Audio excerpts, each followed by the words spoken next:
महादेव मुंडे खून प्रकरणाचा तपास आणि एसआयटी आणि सीआयडी मार्फत करण्यात यावा यासाठी परळीच्या अंबाजोगाई महामार्गावर कन्हेरवाडी आणि भोपळा ग्रामस्थांकडून रास्ता रोको आंदोलन केलं गेलं। महादेव मुंडे कुटुंबीय देखील रस्त्यावर उतरला आहे। ऑक्टोबर 2023 साली महादेव मुंडे यांचा तहसील समोरच्या मैदानात निर्घृणपणे खून करण्यात आला होता। त्यांच्या न्यायासाठी हे आंदोलन पुकारण्यात येत आहे। आरोपीला अटक झालीच पाहिजे, आरोपीला अटक झालीच पाहिजे।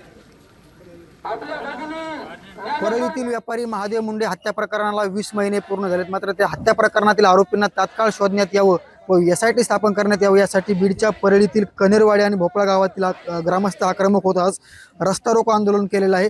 गेल्या 20 महिन्यापूर्वी महादेव मुंडे यांची भर चौकामध्ये हत्या झाली, मात्र आरोपी निष्पन्न झाले ना आरोपींना अटक केलं। या मागणीसाठी आता आरोपींना तात्काळ अटक केलं गेलं पाहिजे। या मागणीसाठी कन्हेरवाडी गावातील काही नागरिक आणि ग्रामस्थ आक्रमक होताना पाहायला मिळतात। नेमकी त्यांच्या भावना काय आहे जाणून घेण्याचा प्रयत्न करणार आहेत। नाही, भावना एकच आहे की आमच्या गावची भगिनी आहे, तिचा नवरा 22 महिने झालं खून झाला। 22 महिन्यात जर तपास लागत नाही आणि आमची मागणी काय आहे, एसआयटी नेमावी आणि आरोपींना अटक करावं, याच्या दोनच मागण्या आहेत आमच्या। साम टीव्हीसाठी योगेश काशीत, कन्हेरवाडी, बीड।